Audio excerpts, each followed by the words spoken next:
Channel viewers எல்லாருக்கும் வணக்கம். இந்த வீடியோவில் பார்த்தீங்கன்னா ஒரு ஃபுல் டைம் ட்ரேடராக இருக்கிறதுனால என்னென்ன அட்வான்டேஜஸ்லாம் இருக்குது, ஒரு ட்ரேடிங்கை வந்து ஒரு பிஸ்னஸாக எடுத்து நம்ம பண்ணுறதுனால மற்ற பிஸ்னஸஸை கம்பேர் பண்ணும்போது ட்ரேடிங் வந்து ஒரு பெஸ்ட்டான ஒரு சாய்ஸாக ஏன் இருக்குதுன்றதை தான் நான் இந்த வீடியோவில் உங்ககிட்ட டிஸ்கஸ் பண்ண போகிறேன், நான் பேச போகிறேன். அதே போல் நான் இன்றைக்கி என்ன ப்ராஃபிட் அண்ட் லாஸ் பண்ணேன்றதை இந்த வீடியோட எண்டில் நான் சொல்கிறேன். முதல்ல வந்து நிறைய பிஸ்னஸ் இருக்குது. ஸோ அது எல்லா பிஸ்னஸை விட ட்ரேடிங் வந்து ஒரு நல்ல ஒரு சாய்ஸ்ன்னு எனக்கு ஏன் தோணுச்சுன்னா, அதில் இருக்க அட்வான்டேஜஸ் பற்றிலாம் நான் சொல்கிறேன். ட்ரேடிங்கை பொறுத்த வரைக்கும் நிறைய அட்வான்டேஜஸ் இருக்குது. மற்ற பிஸ்னஸஸ் இல்லை ஒரு 9 to 6 ஜாபை கம்பேர் பண்ணும்போது ட்ரேடிங் வந்து ரொம்ப பெஸ்ட்டான ஒரு விஷயம். ஓகேங்களா? ஸோ அதில் என்னென்ன அட்வான்டேஜஸ் இருக்குன்னா, ஃபஸ்ட்டு வந்து நம்மளுக்கு ஒர்க்கிங் டைம் வந்து ரொம்ப கம்மி தான். இப்போ நான் இந்த ட்ரேடிங்கில் நான் வேலை செய்கிற நேரம் எவ்வளோ நேரம் தெரியுங்களா?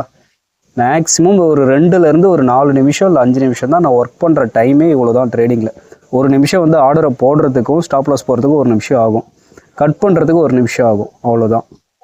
இதே மேபி ரெண்டு ட்ரேடாக இருந்தால் இன்னொரு 2 நிமிஷம் சேர்த்து ஆகும், அவ்வளோதான். நான் ஸ்பெண்ட் பண்ணுற டைமு, நான் வேலை பார்க்குற டைம் பார்த்தீங்கன்னா ஒரு 5 நிமிஷம் தான் ஒரு நாளைக்கு. ஓகேங்களா? ஸோ ரொம்ப கம்மியான டைம் தான் நம்ம ஒர்க் பண்ணுறோம். அதே போல் நம்மளுக்கு டைம் ஃப்ரீடம் இருக்குது. நம்ம இஷ்டத்துக்கு நம்ம ஃப்ரீயாக நம்ம இருந்துக்கலாம். ஓகேங்களா? மற்ற பிஸ்னஸ்லாம் அப்படி கிடையாது.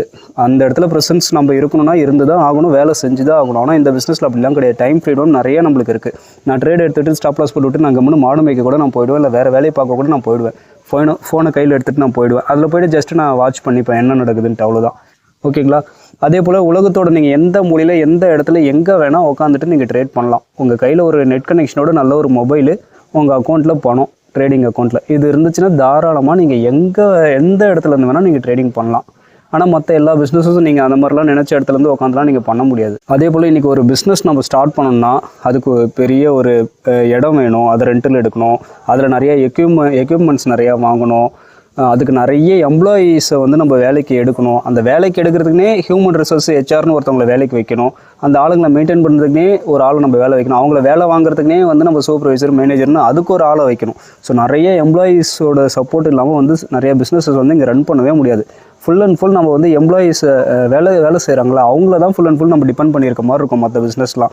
ஆனால் இந்த ட்ரேடிங் பிஸ்னஸை பொறுத்த வரைக்கும் யாரையுமே நம்ம டிபெண்ட் பண்ணியிருக்க வேண்டிய அவசியமே கிடையாது. ஒரே ஒரு ஆள் தான், அது நாம தான் இங்கே வந்து மேனேஜர், நாம தான் சூப்பர்வைசர், நாம தான் ஹெச்ஆர், நாம தான் எம்ப்ளாயி, நாம தான் ஓனரு, நாம தான் சிஇஓ, நாம தான் எல்லாமே. பார்த்திங்கன்னா இங்கே நம்ம ஒரு ஆள் இருந்தால் போதும், இந்த வேலையை வந்து நம்ம பார்க்கலாம். யாரையுமே நம்ம டிபெண்ட் பண்ணியிருக்க வேண்டிய அவசியமே இங்கே கிடையாது. ஸோ பெரிய ஸ்பேஸ் வேணும், பெரிய இடத்த வந்து ரெண்டல் எடுக்கணும், பெரிய ஆஃபீஸ் எடுக்கணும், நிறைய மிஷினரிஸ் வாங்கணும். ஸோ இந்த மாதிரியான ப்ராப்ளம்ஸ்லாம் இதில் எதுவுமே கிடையாது. ஸோ அந்த மாதிரி இது நம்ம ஒரு பொருளை உற்பத்தி பண்ணுறோம், ஒரு பிஸ்னஸில் நம்ம ஒரு பொருளை ரெடி பண்ணுறோம், அதை எடுத்துகிட்டு போய் மார்க்கெட்டிங் பண்ணணுன்ற அவசியம் கிடையாது. இங்கே வந்து எந்த ஒரு காம்படிஷனுமே கிடையாது. இன்றைக்கி ஒரு பொட்டி கடை வச்சா கூட அதே லைனில் இன்னும் ஒரு 4 பொட்டி கடையை ஓப்பன் பண்ணிடுறாங்க. நீங்கள் எந்த பிஸ்னஸ் பண்ண போனாலும் எல்லா பிஸ்னஸ்லேயும் வந்து காம்படிஷன் இருக்குது. ஸோ அவங்களையும் பீட் பண்ணி நம்ம ஜெயிச்சு வரதெல்லாம் ரொம்ப கஷ்டம் மற்ற பிஸ்னஸில். ஸோ அவ்வளோ காம்படிஷன் இன்றைக்கி வந்துருச்சு. ஒருத்தவங்க ஒரு பிஸ்னஸ் ஸ்டார்ட் பண்ணிவிட்டு அவங்கள பார்த்து அப்படியே காப்பி அடித்து எல்லாருமே அதே பிஸ்னஸே பண்ண ஆரம்பிச்சிடுறாங்க. ஸோ அந்த மாதிரியான காம்படிஷன் ப்ராப்ளம்லாம் இங்கே கிடையாது. மார்க்கெட்டிங் உங்கள் பொருளை ஒன்று உற்பத்தி பண்ணிவிட்டு கஷ்டப்பட்டு செலவு பண்ணி ஆளுங்களை வச்சு எல்லாம் பண்ணி உற்பத்தி பண்ணிவிட்டு அதை எடுத்துகிட்டு போய் விற்க முடியாமல் கஷ்டப்பட அவசியம் இங்கே கிடையாது. அதே மாதிரி நிறைய பொருளை உற்பத்தி பண்ணுவாங்க, ஆனால் அதை எடுத்துகிட்டு போய் கடனுக்கு தான் கொடுப்பாங்க. கடனுக்கு நீங்கள் கொடுத்தா தான் உங்ககிட்ட பொருள் வாங்குவாங்க. நீங்கள் காசு வாங்கிட்டு தான் நான் பொருள் தருவோம்னா நிறையா பொருள் வந்து சேல்ஸே பண்ண முடியாது. பெரிய ஆர்டர்ஸ்லாம் நம்ம எடுத்து இந்த மாதிரி பண்ணுறது வந்து ரொம்ப கஷ்டம். நீங்கள் உங்கள் பொருள் எடுத்து போய் கடனுக்கு கொடுத்துட்டு அந்த கடனை வசூல் பண்ணுறதுக்கு எப்போ வரும் நீங்கள் பார்த்துட்டு உட்காந்துருக்க வேண்டியதான். நாமளே போய்ட்டு 2 வாட்டி 3 வாட்டி கடன் வாங்கி வச்சுருப்போம். கடன் வாங்கி அந்த பிஸ்னஸை ரன் பண்ணி பொருளை உற்பத்தி எடுத்துகிட்டு போய் கொடுப்போம். அதையும் வாங்குறவங்க வந்து நம்மகிட்ட கடனாக தான் வாங்குவாங்க. நான் வாங்கி இதை விற்று ரொட்டேஷன் பண்ணி உங்களுக்கு பணத்தை தரேன்னு தான் சொல்லுவாங்க நிறைய பிஸ்னஸில். ஸோ இந்த மாதிரி ப்ராப்ளம்லாம் இதில் கிடையாது. அதே போல் இன்றைக்கி ஒரு சின்னதாக ஒரு பிஸ்னஸ் ஆரம்பிக்கிறீங்க, ஒரு 5 lakhs போட்டு ஒரு சின்னதாக ஒரு யூனிட் ஆரம்பித்து ஒரு பிஸ்னஸ் ரன் பண்ணுறீங்க, அது நல்லா சக்ஸஸ்ஃபுல்லாக போகுதுன்னா அது அப்படியே எக்ஸ்பென்ஷன் அடுத்த லெவலுக்கு அது எக்ஸ்பென்ஷன் ஆகும்னா அது ஒரு பெரிய ப்ராசஸ். அதுக்கு இன்னும் நிறைய இடம் ரெடி பண்ணணும், நிறைய மிஷினரிஸ் வாங்கணும், நிறைய எம்ப்ளாயிஸை வேலைக்கு வாங்கணும், அதை திரும்ப சக்ஸஸ்ஃபுல்லாக ரன் பண்ணணும்னா மற்ற பிஸ்னஸை பொறுத்த வரைக்கும் அது ரொம்ப கஷ்டம். ஆனால் ட்ரேடிங்கை பொறுத்த வரைக்கும் இன்றைக்கி 10 லட்ச ரூபாய்க்கு நான் பிஸ்னஸ் பண்ணுறேன்னா அதை வந்து நான் 1 கோடிக்கு நான் பிஸ்னஸ் பண்ணணும்னா ஒரே ஒரு 0 தான் நான் சேர்த்து போடணும், வேறு ஒன்றுமே கிடையாது. ஓகேங்களா? இங்கே வந்து 1s 10s 100 1000 lakhs crores எல்லாமே ஜீரோஸ் தான். நீங்கள் சின்னதாக ஒரு 1 லட்சத்தை வச்சு ட்ரேட் பண்ணுறீங்கன்னா அடுத்து நீங்கள் அதை எக்ஸ்பென்ஷன் பண்ணி நீங்கள் 10 lakhs பண்ணணும்னா ஒரே ஒரு 0 தான் நீங்கள் ஏற்றி போட்டுக்கணும். 10 lakhs வந்து 1 crore இன்னொரு 0, 1 crore 100 crore இன்னொரு 0, அவ்வளோதான். ஸோ இங்கே வந்து எல்லாமே நம்பர்ஸ் தான். நீங்கள் எத்தனை கோடியை வேணால் எப்போ வேணால் அவங்க நினச்சா அவங்களால எக்ஸ்பென்ஷன் பண்ணி இங்கே கொண்டு போக முடியும். நம்ம எங்கே இருக்கோம், என்ன பண்ணுறோம், நம்ம யார் என்ன எதுவுமே தெரியாமல் சைலண்ட்டாக நம்ம பாட்டில் கூட நம்ம வேலையை பார்த்துட்டு போகலாம். இங்கே போயிட்டு நம்ம மார்க்கெட்டிங் படுத்த தேவையில்ல, நம்மளே விளம்பரப்படுத்திக்க தேவையில்ல, எல்லாருக்கும் நம்ம போயிட்டு எல்லாரையும் நம்ம பார்த்து பேசிட்டு நம்ம இந்த மாதிரிலாம் ரொம்பவும் போயிட்டு யாரையும் டிபெண்ட் பண்ணியிருக்க வேண்டிய அவசியமே இந்த ட்ரேடிங் பிஸ்னஸை பொறுத்த வரைக்கும் கிடையாது. அதே போல் சில பிஸ்னஸ்லாம் ஸ்டார்ட் பண்ணால் மினிமம் இந்த கேபிட்டல் இருந்தால் தான் பண்ண முடியுன்ற மாதிரி பிஸ்னஸஸ்லாம் இருக்குது. ஆனால் ட்ரேடிங்கை பொறுத்த வரைக்கும் உங்ககிட்ட என்ன கேபிட்டல் இருக்கோ அந்த கேபிட்டல் வச்சு கூட நீங்கள் தாராளமாக நீங்கள் இந்த பிஸ்னஸ் ஸ்டார்ட் பண்ணலாம். சின்னதாக கூட ஈவன் 10 ரூபா 5 ரூபா 100 ரூபா 50 ரூபாவில் ட்ரேட் ஆகிற ஸ்டாக்ஸ்லாம் இருக்குது. அதுலேயும் ப்ரைஸ் ஆக்ஷன் படி ட்ரேட் ஆகுது. உங்ககிட்ட இருக்க ஃபண்ட் 1000 10,000 5000 என்ன இருந்தாலும் இங்கே வந்து இந்த பிஸ்னஸை ஸ்டார்ட் பண்ணி நீங்கள் ரன் பண்ண ஆரம்பிக்கலாம். பெரிய இவ்வளோ கேபிட்டல் ஃபிக்ஸ்டு கேபிட்டல் இருந்தால் தான் இதை பண்ணணும்லாம் அவசியம் கிடையாது. நார்மல் ஸ்டாக்ஸில் கூட போய்ட்டு நம்மகிட்ட இருக்க கேபிட்டல் வச்சு கூட தாராளமாக நம்ம இங்கே வந்து இந்த பிஸ்னஸ் ஸ்டார்ட் பண்ணலாம். ஸோ இவ்வளோ நல்ல விஷயங்கள் இருக்குது. அப்போ இவ்வளோ நல்ல விஷயங்கள் இருந்தால் கண்டிப்பாக அதில் ஒரு பிரச்சனை இருக்கும். இல்லைனா எல்லாருமே இதை அழகாக பண்ணிவிட்டு ப்ராஃபிட் பண்ணிவிட்டு சந்தோஷமான வாழ்க்கையை வாழ்ந்துட்டு போயிடுவாங்களா? அப்போ இதில் என்ன பிரச்சனை இருக்குன்னு கேட்க வருவீங்க. அதை தான் இப்போ நான் சொல்ல போகிறேன். இதுலேயும் பிரச்சனை இருக்குது. ஆனால் மற்ற பிஸ்னஸஸ்லாம் கம்பேர் பண்ணும்போது இதோட பிரச்சனை வந்து ரொம்ப சிம்பிள் தான்.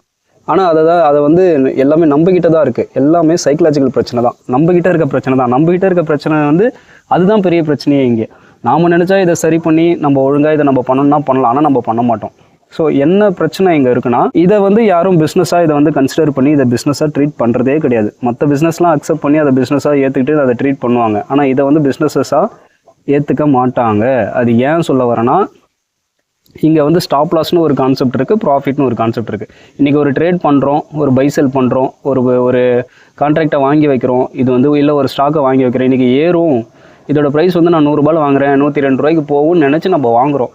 அது 102 ரூபாய்க்கு போயிடுச்சுன்னா அன்றைக்கி நம்மளுக்கு லாபம் ப்ராஃபிட் வரும். ஓகேங்களா? அதை பற்றி எந்த பிரச்சனையும் கிடையாது. ப்ராஃபிட் பண்ணிட்டா நம்ம கரெக்டாக இதை பிஸ்னஸ் பண்ணுற மாதிரி தான் தோணும். பார்க்குறவங்களாம் ஆஹோ ஓஹோ நல்லா பிஸ்னஸ் பண்ணுற, நல்லா ப்ராஃபிட் பண்ணுற அப்படி இப்படின்னு தான் நினைப்பாங்க. ஆனால் இதுலேயே லாஸ்ன்னு ஒரு கான்செப்ட் இருக்குது. அதுலேயும் ஸ்டாப் லாஸ்னு ஒரு கான்செப்ட் இருக்குது. ஸ்டாப் லாஸோட மீனிங் என்னென்னா ஸ்டாப் எக்ஸ்பென்சஸ். இந்த ட்ரேடிங் வந்து ஒரு பிஸ்னஸாக நீங்கள் பார்த்தீங்கன்னா உங்களுக்கு வர ப்ராஃபிட் வந்து சேல்ஸ் ரெவென்யூ. ஓகேங்களா? ப்ராஃபிட்ன்றது வருமானம். ஸ்டாப் லாஸ் கொடுக்குறீங்களே, அந்த ஸ்டாப் லாஸ்ன்றது தான் எக்ஸ்பென்ஸு.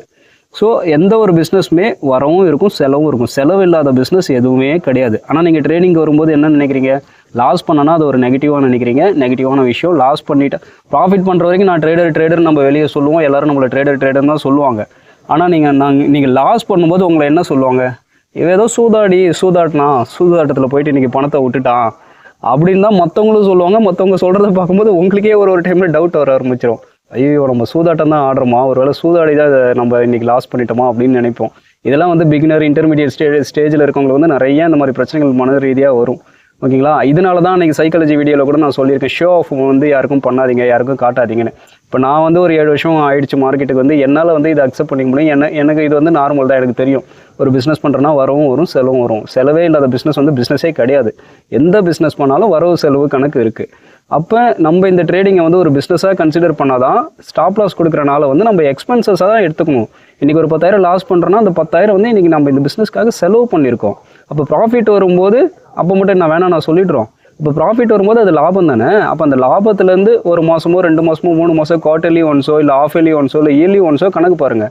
நீங்கள் எவ்வளோ ப்ராஃபிட், உங்களுக்கு சேல்ஸ் ரெவென்யூ ப்ராஃபிட் எவ்வளோ வந்திருக்கு, எக்ஸ்பென்ஸு ஸ்டாப் லாஸ் எவ்வளோ ஆயிருக்கு. அப்போ ப்ராஃபிட்லேருந்து இந்த லாஸை மைனஸ் பண்ணால் நெட்டாக நீங்கள் ப்ராஃபிட்டில் இருக்கீங்களா இல்லையா? இதுதான் பிஸ்னஸ். ப்ராஃபிட்டபுளாக இருந்தால் இது ப்ராஃபிட்டபுளான ஒரு பிஸ்னஸ். லாஸில் இருந்தால் மேபி இந்த பிஸ்னஸ் வந்து லாஸ் இருக்குது, நம்ம ஐடியாவை மாற்றணும், நம்ம டெக்னிக்கலை மாற்றணும், இதுக்கு நம்ம இன்னும் கொஞ்சம் ஹார்ட் ஒர்க் பண்ணி நம்ம பிஸ்னஸை வந்து இந்த லாஸ் செலவுகளெல்லாம் குறைச்சி ரெவென்யூ ப்ராஃபிட்டை எப்படி இன்க்ரீஸ் பண்ணுறது, எப்படி ப்ராஃபிட்டபுளாக இந்த பிஸ்னஸை ரன் பண்ணுறதுன்னு பார்க்கணும். அவ்வளோதான்.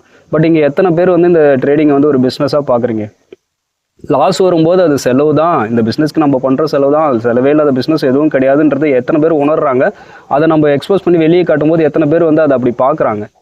ஓகேங்களா? இப்போ மேபி இந்த வீடியோவை பார்த்துட்டு இருக்கீங்களா, ஓரளவுக்கு ட்ரேடிங்கை பற்றி உங்களுக்கு ஓரளவுக்கு தெரியும். ஸ்டாப் லாஸ் அடிக்க தான் செய்யும், ப்ராஃபிட்னா ப்ராஃபிட் இது தெரியும். ஆனால் இதுவே இப்போ எங்கள் ஊரில் போயிட்டு இன்றைக்கி நான் ஒரு 35,000 லாஸ் பண்ணிட்டேன்னு சொன்னால் என்ன நினைப்பாங்க? என்ன ஐயோ இவன் ஏதோ சூதாட்டக்காரன், பயங்கரமான சூதாட்டக்காரன், ஒரே நாளில் 35,000 வந்து இன்றைக்கி இழந்துட்டு வந்திருக்கான், இன்றைக்கி நஷ்டமாயிட்டானா, தோத்துட்டானா 35,000 அப்படின்னு தானே பேசிக்குவாங்க. அவங்களுக்கு என்ன தெரியும்?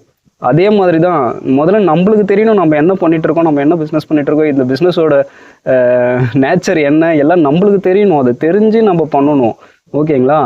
ஸோ இப்போ இந்த ஸ்க்ரீனில் தெரியுது பாருங்கள். ஸ்டாப் லாஸை வந்து ஸ்டாப் லாஸ்ன்னு நினைக்காதீங்க, லாஸ்ன்னு நினைக்காதீங்க. நீங்கள் ஏதோ தப்பு பண்ணிட்டீங்க நீங்கள் நினைக்கிறீங்கன்னா அப்போ நீங்கள் சரியான இந்த பிஸ்னஸ் வந்து நீங்கள் புரிஞ்சுக்கிட்டு நீங்கள் பண்ணலை, சரியான அப்ரோச் நீங்கள் பார்க்கலன்னு தான் அர்த்தம். பண்ணுற நம்மளுக்கு வந்து தெரியணும் நம்ம என்ன பண்ணுறோன்ட்டு. ஓகேங்களா? ஸ்டாப் லாஸ்ன்றது எக்ஸ்பென்ஸ். இப்போ என்ன பண்ணுறீங்க, ஒரு 1,00,000க்கு ஒரு பொருளை வாங்குறீங்க. அதை வந்து ஒரு 1,10,000க்கு நீங்கள் விற்க முடியும் உங்களால். உங்களுக்கு வந்து ஒரு 10,000 ரூபாய் லாபம் கிடைக்குன்னு வச்சுக்கோங்க. எல்லா வாட்டியும் நம்ம வாங்குற பொருள் வந்து அப்படியே 1,00,000லேருந்து 1,10,000க்கு விலை ஏறி போயிடாது. சம்டைம்ஸ் நம்மளோட வியூ தப்பாகலாம். அந்த சீசன் ஏதோ மேபி சீசனலி அதில் ஏதோ ஒரு சப்ளை அதிகமாக இருந்து அதோட விலை குறையலாம். அப்போ 1,00,000க்கு நம்ம வாங்கின பொருள் வந்து 90,000க்கு அதோட மதிப்பு போகும்போதே நம்ம அந்த பொருளை வந்து நம்ம கொடுத்துடணும், அந்த விலைக்கே கொடுத்துடணும். அதுக்கப்புறம் நம்ம வச்சிருக்க கூடாது. ஏன்னா ஒரு 1,00,000 முதலீடு போட்டு ஒரு 10,000 தான் சம்பாதிக்கிறோன்னா அது வந்து லாஸு. அதாவது அதுக்கு செலவும் வந்து 10,000க்கு மேலே நம்ம போகக்கூடாது. அட்லீஸ்ட் நம்ம ஒரு 10,000க்கு மேலே செலவு பண்ணாமல் இருந்தால் தான் இந்த லாங் ரன்னுக்கு வந்து இந்த பிஸ்னஸ் பண்ண முடியும். ஒரு 10,000 தான் வருமானம் தர மாதிரி ஒரு பொருளை வாங்கி நீங்கள் வச்சுருக்கீங்க. அதனால் இன்னும் அது 20,000க்கு அதோட மதிப்பு குறைஞ்சி போகுதுன்னா அதையும் ஹோல்ட் பண்ணி வந்துரும்னு வச்சுட்டு இருந்தீங்கன்னா அதில் எந்த அர்த்தமுமே கிடையாது. 10,000 லாபம் வருது அப்படின்னா செலவு வந்து மேக்ஸிமம் 10,000க்கு மேலே அதை நீங்கள் எடுத்துகிட்டு போகக்கூடாது. அதோட கட் பண்ணிடணும், அவ்வளோதான். இந்த பிஸ்னஸ் இல்லைன்னா என்ன, இன்னும் 1000 பிஸ்னஸ் இருக்குது, 100 பிஸ்னஸ் வரப்போகுது, 100 ட்ரேட் வரப்போகுது. அடுத்தடுத்த ட்ரேட்ஸில் நம்ம பார்த்துக்கலாம். அந்த பிஸ்னஸையே கட்டிக்கிட்டு ஐயோ 10,000 லாஸ் போயிடுச்சு, நான் 1,00,000க்கு வாங்கினேன், இப்போ அதோட மதிப்பு வந்து 90,000க்கு வந்துருச்சு, 10,000 லாஸில் இருக்கேன், இது கண்டிப்பாக ஏறி வந்துரும்னு உட்காந்துருந்தீங்கன்னா 10,000 லாஸ் கொடுக்க வேண்டிய இடத்துல 20,000 30,000 கொடுத்தீங்கன்னா அந்த பிஸ்னஸ் வந்து அர்த்தமே கிடையாது. அது வரவை விட செலவு நீங்கள் அதிகமாக பண்ணிங்கன்னா அது அந்த பிஸ்னஸ் பண்ணுறதுல எந்த ஒரு அர்த்தமுமே கிடையாது. ஓகேங்களா? பிஸ்னஸாக பாருங்கள். வரவு செலவு இது ரெண்டுத்துக்கும் நம்ம கணக்கு பார்க்கும்போது நெட்டாக நம்மக்கிட்ட வரவு அதிகமாக இருக்கா, ப்ராஃபிட்டபுளாக இருக்குமா, இந்த இவ்வளோ பணத்தை போட்டு இவ்வளோ டைம் ஸ்பெண்ட் பண்ணி நம்ம ஒரு ஆள் உட்காந்து இந்த பிஸ்னஸ் பண்ணுறதுக்கு இவ்வளோ ரூபாய் சம்பாதிக்கிறது இது ஒர்த்தா இல்லையான்றத மினிமம் ஒரு 3 மாதம் 1 மாதத்துமாச்சும் நீங்கள் லாஸ்ட்டில் நீங்கள் கணக்கு பார்க்கணும். ஓகேங்களா? அப்படி தான் இந்த பிஸ்னஸ்ஸு. அதை விட்டுட்டு நான் ப்ராஃபிட் பண்ணுறன்னைக்கெலாம் நான் வந்து நல்லா இந்த பிஸ்னஸ் பண்ணுறேன், நான் ஒரு பெரிய ட்ரேடர்னு நினச்சிக்கிறது. அப்புறம் லாஸ் வரும்போது ஐயோ இதுனா லாஸ் வருது, நம்ம ஏதோ தப்பாக பண்ணுறோமா, நம்ம ஏதோ நம்ம வந்து சூதாடுறோமா, இப்படி அப்படிலாம் பண்ணிங்கன்னா நீங்கள் இன்னும் அம்மெச்சூராக தான் இருக்கீங்க, நீங்கள் இன்னும் பிகினராக தான் இருக்கீங்க, நீங்கள் இன்னும் இன்டர்மீடியட் ஸ்டேஜ் கூட நீங்கள் வரலன்னு அர்த்தம். ஓகேங்களா? ஸோ அதை வந்து ஸ்ட்ராங்காக புரிஞ்சுக்கோங்க. இது இருக்கிற ஒரே ஒரு பிரச்சனை இதுதான். இவ்வளோ அட்வான்டேஜஸ் நான் சொன்னேன், இவ்வளோ விஷயங்கள் நல்ல விஷயம் இருக்குது. ஆனால் அதில் இருக்க பிரச்சனை வந்து ரொம்ப சிம்பிள் தான். அதுக்கு என்ன சொல்யூஷன்னா, ப்ரூவ்னால் ஸ்ட்ராட்டஜிக்கலாக வந்து ப்ரூவ் பண்ண ஒரு மெத்தடு. இந்த மெத்தடை வந்து ஃபாலோ பண்ணால் நம்ம வந்து ப்ராஃபிட்டபுளாக இருப்போம் A2ல். அந்த மாதிரி ப்ரூவன் ஸ்ட்ராட்டஜி ட்ரேடிங் பிளான் வந்து உங்கள்கிட்ட பக்காவாக வச்சுக்கோங்க, ரெடி பண்ணுங்கள். எவ்வளோ டைம் எடுத்தாலும் பரவாயில்ல, போய் 5 வருஷம் 10 வருஷம் சார்ட் எடுத்து வச்சு நீங்கள் ஒரு நல்ல ஒரு ஸ்ட்ராட்டஜி ரெடி பண்ணுங்கள். ஆனால் அது ப்ரூவனாக இருக்கணும். கண்டிப்பாக அது வந்து லாங் ரன்னுக்கு இன்னும் அடுத்த 5 வருஷம் 10 வருஷம் நீங்கள் அதை தொடர்ந்து ஃபாலோ பண்ணாலும் அது வந்து உங்களுக்கு ப்ராஃபிட் கொடுக்கணும். எண்ட் ஆஃப் த இயர் வந்து நல்ல ப்ராஃபிட் உங்களுக்கு கொடுக்கணும். ஸோ அந்த மாதிரி ஒரு ப்ரூவன் ஸ்ட்ராட்டஜி ட்ரேடிங் பிளானை முதல்ல ரெடி பண்ணி வச்சுக்கோங்க ஸ்ட்ராங்காக. அதுதான் உங்களுக்கு வந்து கன்விக்ஷனை கொடுக்கும், நம்பிக்கையை கொடுக்கும். ஓகேங்களா? அப்போ ஒரு ப்ரூவன் ஸ்ட்ராட்டஜினா அது எப்படி இருக்கும்? எல்லா நாளும் பணம் கொடுத்துருமா, எல்லா 100% ஆஃப் த டைம் எல்லா டைமும் ஒர்க் ஆகிடுமான்னா கிடையாது. மார்க்கெட்டை பொறுத்த வரைக்கும் ஒரு ஸ்ட்ராட்டஜி ரெடி பண்ணுறோன்னா மினிமம் ஒரு மேக்ஸிமம் ஒரு 60-70% அக்யூரசி கொடுக்குற மாதிரி தான் ஒரு ட்ரேடிங் பிளானை நம்ம ரெடி பண்ண முடியும். எல்லா டைமும் 100% பணம் மட்டுமே பண்ணுற மாதிரி ஒரு ட்ரேடிங் பிளானை வந்து ரெடி பண்ணுறதுலாம் ரொம்ப ரொம்ப கஷ்டம். ஓகேங்களா? என்னோட எக்ஸ்பீரியன்ஸில் நான் சொல்கிறேன், எனக்கு ஒரு 65-75% அக்யூரசி இருக்க மாதிரி ஒரு ஸ்ட்ராட்டஜி இருந்தாவே போதும், தாராளமாக இங்கே பணம் பண்ணலாம். ஸோ அந்த மாதிரி ஒரு ஸ்ட்ராட்டஜியை ரெடி பண்ணிக்கோங்க. அதுக்கான ப்ராப்பர் ரிஸ்க் மேனேஜ்மெண்ட் பிளானை ரெடி பண்ணுங்கள். உங்களோட முதலீடு எவ்வளோ? 10 லட்சமா? அப்போ ஒரு ட்ரேடுக்கு வந்து லாஸ் ஆச்சுன்னா நீங்கள் வந்து 5,000-6% மேலே லாஸ் ஆகாத மாதிரி ரிஸ்க் மேனேஜ்மெண்ட் ரூலை ரெடி பண்ணுங்கள். ஒரு ட்ரேடு எடுத்திங்கன்னா லாஸ் பக்கம் போச்சுன்னா 6% மேலே லாஸ் கொடுக்காதீங்க. ஏன்னா அப்படி இருந்தால் தான் உங்களால் வந்து சைக்கலாஜிக்கலாக அடுத்தடுத்த ட்ரேட்ஸ் வந்து தொடர்ந்து நம்ம எடுக்க முடியும். தொடர்ந்து 3, 4, 5 ட்ரேட்ஸ் கூட லூசிங் ஸ்ட்ரிக்ஸ் வரலாம். தொடர்ந்து 5 ட்ரேட் உங்களுக்கு லாஸே கூட கொடுக்கலாம். அதே மாதிரி வின்னிங் ஸ்ட்ரிக் வரும்போது தொடர்ந்து 5 நாள் 10 நாள் வந்து தொடர்ந்து வின்னிங்கும் கொடுக்கும். ஸோ இப்போ இந்த ஜேர்னியை வந்து எந்த மனசளவில் எந்த ஃப்ளக்சுவேஷனும் இல்லாமல் நீங்கள் கரெக்டாக நீங்கள் பண்ணி எடுத்துகிட்டு போகணுன்னா அதுக்கு வந்து நீங்கள் ரிஸ்க்கை கரெக்டாக மேனேஜ் பண்ணி தான் ஆகணும். உங்களால் ஒரு ட்ரேடுக்கு எவ்வளோ லாஸை உங்களால் அக்செப்ட் பண்ண முடியுமோ அவ்வளோ ரிஸ்க் தான் எடுக்கணும். அதில் தான் பிரச்சனையே இருக்குது. ஸோ ப்ரூவன் ஸ்ட்ராட்டஜி ஒன்று வேணும், கரெக்டான ரிஸ்க் மேனேஜ்மெண்ட் பண்ணணும். நிறைய ரிஸ்க்லாம் எடுக்கக்கூடாது. ஒரு ட்ரேடுக்கு நிறைய ரிஸ்க்கே எடுக்கவே கூடாது.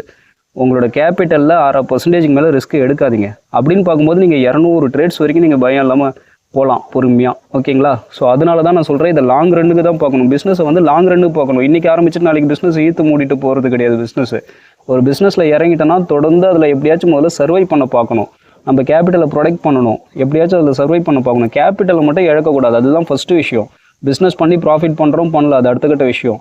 நம்ம கேபிட்டலை இழக்கக்கூடாது, போட்ட பணத்தை முதல்ல இழக்கக்கூடாது, அதுக்கப்புறம் அது லாபம் வரட்டும். ஓகேங்களா?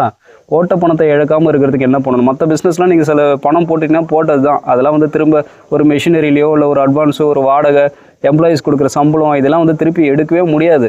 அதெல்லாம் போனது தான். ஆனால் ட்ரேடிங்கை பொறுத்த வரைக்கும் தான் கேபிட்டல் வந்து நம்மளால செக்யூர்டாக நம்ம கண்ட்ரோலில் வச்சிருக்க முடியும். இன்றைக்கி போடுற கேபிட்டல் அப்படியே பத்திரப்படுத்தி நம்ம வைக்கணும்னா ட்ரேடிங்கில் பண்ணலாம். ஆனால் மற்ற பிஸ்னஸஸ்லாம் நீங்கள் கண்டிப்பாக சில செலவு பண்ணது தான், அதெல்லாம் திருப்பி வராது. ஓகேங்களா? அதெல்லாம் டிப்ரிஷியேஷன் ஆகிற நிறைய பொருட்களை நம்ம வாங்க வேண்டியதாக இருக்கும். அதெல்லாம் அதே விலைக்கு வாங்குற விலைக்கு விற்க முடியாது. ஸோ அதெல்லாம் நிறைய ப்ராப்ளம்ஸ் இருக்குது. ஆனால் ட்ரேடிங்கில் அப்படி கிடையாது. நீங்கள் நினச்சா நீங்கள் ஸ்ட்ராங்காக இருந்தீங்கன்னா உங்கள் கேபிட்டலையும் ப்ரொடெக்ட் பண்ணிக்கலாம், எதையும் குறையாமல் நீங்கள் பார்த்துக்கலாம். அங்கேருந்து கொஞ்சம் கொஞ்சமாக நீங்கள் க்ரோ பண்ணி உங்கள் பிஸ்னஸை ஈஸியாக எடுத்துகிட்டு வரலாம். மற்ற பிஸ்னஸ் பார்க்கும்போது இருக்கிற சவால்கள் பிரச்சனைகள்லாம் பார்க்கும்போது ட்ரேடிங்கில் ஒன்றுமே கிடையாது. ஆனால் பிரச்சனை நம்மக்கிட்ட இருக்குது.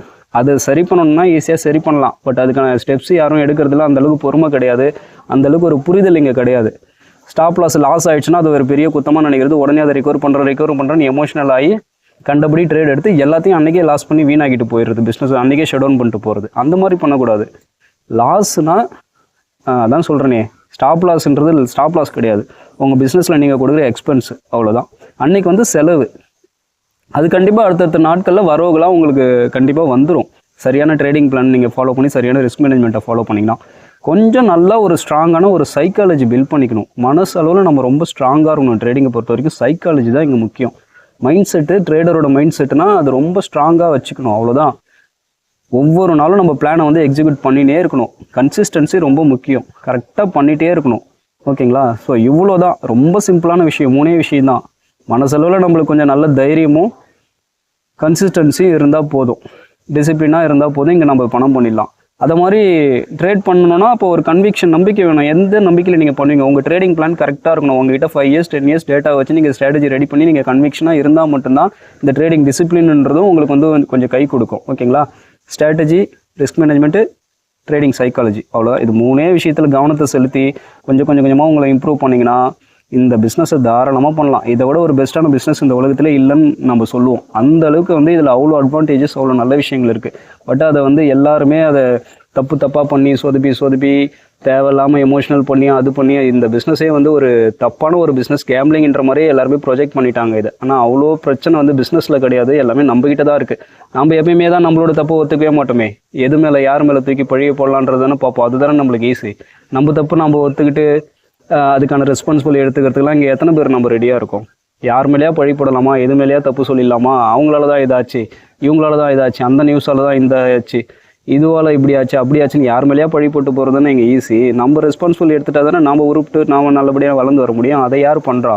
ஸோ அதனால தான் இங்கே 199 பேர் தோக்குறாங்க. மீதி 1% பீப்புள் இதெல்லாம் இந்த புரிதல்லாம் கரெக்டாக புரிஞ்சுட்டு கரெக்டாக பண்ணுறதுனால ப்ராஃபிட்டபுளாக இருக்காங்க. இன்றைக்கி நான் என்ன P&L பண்ணன்றதை நான் இப்போ நான் காட்டுறேன். ஓகே, இன்றைக்கி பார்த்தீங்கன்னா நான் 2 ட்ரேடு எடுத்தேன். ஃபஸ்ட்டு ட்ரேடு வந்து ஒரு டவுன் சைட் ட்ரேடு எடுத்தேன். காலை செல் பண்ணேன். அதுவும் போயிட்டு எனக்கு ஸ்டாப் லாஸ் தான் ஹிட் ஆச்சு. என்னோட ரிஸ்க் பெர் ட்ரேடு வந்து நான் 25,000 இப்போ நான் எடுக்க ஆரம்பிச்சிருக்கேன் ஜனவரிலேருந்து. பட் 25,000 ஃபுல் லாஸ் கொடுக்கல. ஏன்னா நான் செல்லருன்றதால எனக்கு கொஞ்சம் டைம் டிகேல எனக்கு அட்வான்டேஜ் இருந்ததால் 18,000 சில்லரை லாஸில் முடித்தேன்.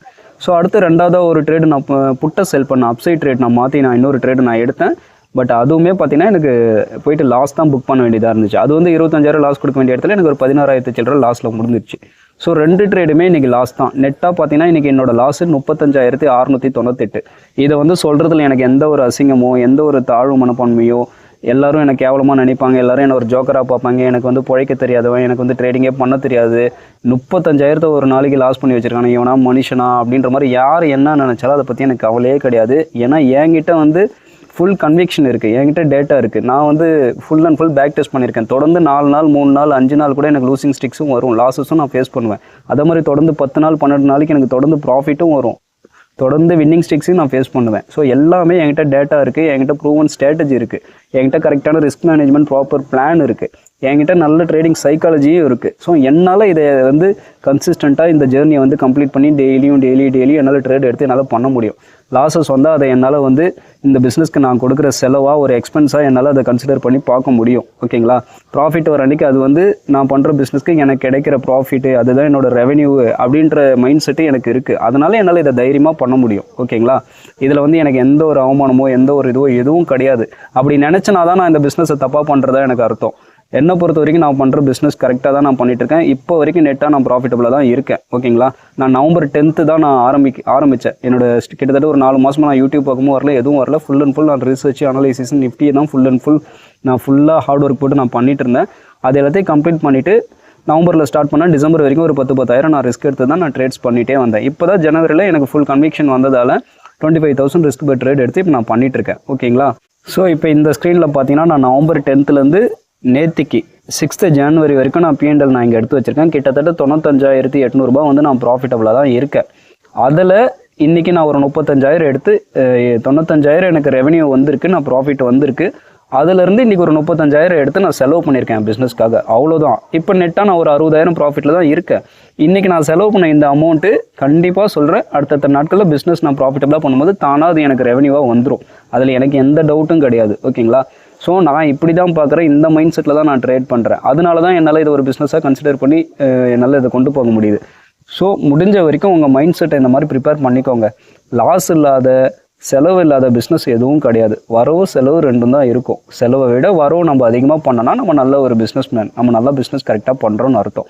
இல்லை கொஞ்சம் கஷ்டமாக இருக்குது, பிரேக் ஈவன்லேயே இருக்குது, சின்ன ப்ராஃபிட்டில் இருக்குன்னா இம்ப்ரூவ் பண்ணுங்கள். செலவுகளை முடிஞ்ச வரைக்கும் குறைக்க பாருங்கள். ஸ்டாப் லாஸஸ் வந்து அடிக்காத மாதிரி இன்னும் அக்யூரஸியான ஸ்ட்ராட்டஜியை ரெடி பண்ணுங்கள். அந்த மாதிரி ப்ராஃபிட்ஸ் ரெவன்யூ வந்து இன்க்ரீஸ் பண்ண பாருங்கள். லாஸை குறைக்க பாருங்கள், ரெவன்யூவை இன்க்ரீஸ் பண்ணுங்கள். இன்னும் அக்யூரஸியான நல்ல பிஸ்னஸஸை மட்டும் கரெக்டாக அக்யூரஸி ட்ரேட்ஸை மட்டும் எடுங்க. நல்ல பிஸ்னஸ் மட்டும் எடுத்து பண்ணுங்கள். அப்படி பண்ணிங்கன்னா ஆட்டோமேட்டிக்காக கொஞ்சமாக நீங்கள் இம்ப்ரூவ் ஆகி நல்லா வந்துடுவீங்க. ஓகேங்களா? முக்கியமாக பார்க்க வேண்டியது உங்கள் கேபிட்டலை ப்ரொடெக்ட் பண்ணிக்கோங்க. நம்ம கஷ்டப்பட்ட காசு அது நம்ம காசு, நம்ம கையை விட்டு அது சும்மா ஏனோதானெல்லாம் தூக்கி யாருக்கும் நம்ம கொடுக்க முடியாது. உங்கள் கேபிட்டல் ப்ரொடெக்டடாக இருக்கணும். அது உங்கள் கையை விட்டு போகக்கூடாது. அதுதான் நம்மளோட ஃபஸ்ட்டு விஷயம். அதுதான். நம்ம வந்து ட்ரேடர் கிடையாது. நம்மளோட வேலையே ரிஸ்க் மேனேஜர். நம்ம ரிஸ்க்கை வந்து மேனேஜ் பண்ணி கேபிட்டலை ப்ரொடெக்ஷன் பண்ணி வைக்கிறது தான் நம்மளோட ஃபஸ்ட்டு வேலையே. அதுக்கப்புறம் தான் நம்ம பிரேக் ஈவன், அங்கேருந்து நம்ம ப்ராஃபிட்டபிள் ட்ரேடராக நம்ம இம்ப்ரூவ் ஆகணுமே தவிர கேபிட்டலை வந்து எக்காரணத்தை கொண்டு இழக்கக்கூடாது. அதுக்கான வேலை என்னவோ அதை ஃபஸ்ட்டு பார்த்துட்டு அதுக்கப்புறம் நீங்கள் ப்ராஃபிட் பண்ணுங்கள். நீங்கள் நல்ல ட்ரேடர் ஆங்க. அதெல்லாம் அடுத்தடுத்த ஸ்டெப் தான். ஓகேங்களா? இந்த வீடியோவை பார்க்கும்போது உங்களுக்கு புரிஞ்சிருக்கும், நான் என்ன சொல்ல வரேன்ட்டு உங்களுக்கு புரிஞ்சிருக்கும். நான் இப்படி தான் இருக்கேன், இந்த மைண்ட் செட்டில் தான் நான் பண்ணுறேன். நான் என் வேலையை நான் கரெக்டாக தான் பண்ணுறேன். அதனால் எனக்கு வந்து எந்த பிரச்சனையும் கிடையாது. நான் தாண்டி வந்துட்டேன். கிட்டத்தட்ட இப்போ 7 வருஷம் ஆயிடுச்சு நான் மார்க்கெட்டுக்கு வந்து. நான் நிறைய விஷயங்களை பார்த்துட்டு வந்துட்டேன். நிறைய ப்ராஃபிட் பார்த்துருக்கேன், நிறைய லாஸ் பார்த்துருக்கேன், எல்லாமே பார்த்துருக்கேன். எந்த மைண்ட் செட்டில் இருந்தால் நம்ம ஒரு ப்ராஃபிட்டபிள் ட்ரேடராக இருக்க முடியுமோ அந்த மைண்ட் செட்டை க்ரியேட் பண்ணுறதுக்கு எனக்கு எவ்வளோ டைம் ஆகி நான் இவ்வளோ தூரம் நான் தாண்டி வந்திருக்கேன். ஓகேங்களா? ஸோ இதுதான் நான் சொல்ல வர்றது. அப்போ ட்ரேடிங்னா இவங்களாம் ட்ரேடிங் பண்ணுறாங்களே, இவங்களாம் வந்து லாஸே பண்ண மாட்டாங்களா, இவங்களுக்கு லாஸே வராதான்னு நிறைய பேர் நினைப்பீங்களா? லாஸ் வரும். அந்த லாஸை எப்படி நீங்கள் பார்க்குறீங்க, அதை எப்படி நீங்கள் மேனேஜ் பண்ணி நீங்கள் அடுத்தடுத்து கன்சிஸ்டண்ட்டாக அடுத்து அந்த பிஸ்னஸ் எப்படி கொண்டு போகிறீங்கன்றதெல்லாம் எல்லாமே இருக்குது. லாஸ் வராத பிஸ்னஸ் எதுவும் கிடையாது. எல்லாத்துலேயும் லாஸை வந்து லாஸாக பார்க்காம இந்த பிஸ்னஸில் எக்ஸ்பென்சஸாக பாருங்கள். அவ்வளோதான். ப்ராஃபிட்டை வந்து ரெவன்யூவாக பாருங்கள். உங்களோட நெட்டு ப்ராஃபிட் வந்து ப்ராஃபிட்லேருந்து அந்த லாஸ் அமௌண்ட்டை செலவை குறைச்சி மைனஸ் பண்ணதுக்கப்புறம் என்ன ப்ராஃபிட் நிற்குதுன்னு பாருங்கள். அதுதான் நீங்கள் வந்து ப்ராஃபிட்டபிள் ட்ரேடராக இல்லை வந்து லூசிங் ட்ரேடரான்றதை முடிவு பண்ணுறது. அது கூட நீங்கள் ஒரு நாள் ஒரு வாரம் ரிசல்ட்டை வச்சலாம் எதையுமே நம்ம முடிவு பண்ணக்கூடாது. குறைஞ்சது 1 மாதம் இல்லை குவார்ட்டர்லி ஒன்ஸ், 3 மாதத்துக்கு ஒரு தடவை இல்லை 6 மாதத்துக்கு ஒரு தடவை இல்லை இயர்லி ஒன்ஸ் இந்த மாதிரி ரிசல்ட்டை பாருங்கள். உங்கள் கேபிட்டல் என்ன, அதில் என்ன ரிட்டர்ன் பண்ணியிருக்கீங்க, அப்போ நீங்கள் ப்ராஃபிட்டபிள் ட்ரேடராக இல்லையான்றதை வந்து அப்படி தான் முடிவு பண்ண முடியும். ஒரு நாளும் நடக்கிறத வரவு செலவு கணக்கு, இன்றைக்கி வருது, இன்றைக்கி போகுது, இன்றைக்கி செலவாகுது, இன்றைக்கி வருமானம் வருது, அந்த மாதிரிலாம் நீங்கள் பார்த்தீங்கன்னா வந்து இந்த பிஸ்னஸ் வந்து பிஸ்னஸாக நீங்கள் பார்க்க முடியாது. ஓகேங்களா? இது வந்து நிறைய பேர் பண்ணுற தப்பு. அதனால தான் இதெல்லாம் புரியணுன்றதுக்காக இந்த வீடியோ எடுத்து வச்சு நான் சொல்கிறேன். ஓகேங்களா? இந்த வீடியோ கண்டிப்பாக உங்களுக்கு யூஸ்ஃபுல்லாக இருந்திருக்கும்னு நான் நம்புகிறேன். தொடர்ந்து இன்னுமே என்னோடய வீடியோஸ் கண்டிப்பாக வந்துகிட்டே இருக்கும். வீடியோ பிடிச்சிருந்தால் லைக் பண்ணுங்கள், நம்ம சேனலை சப்ஸ்கிரைப் பண்ணுங்கள். தொடர்ந்து உங்களோட ஆதரவு எனக்கு கொடுங்க. மீண்டும் அடுத்த ஒரு வீடியோவில் நல்ல ஒரு பதிவோடு நான் உங்கள் எல்லாரையும் சந்திக்கிறேன். தேங்க்யூ.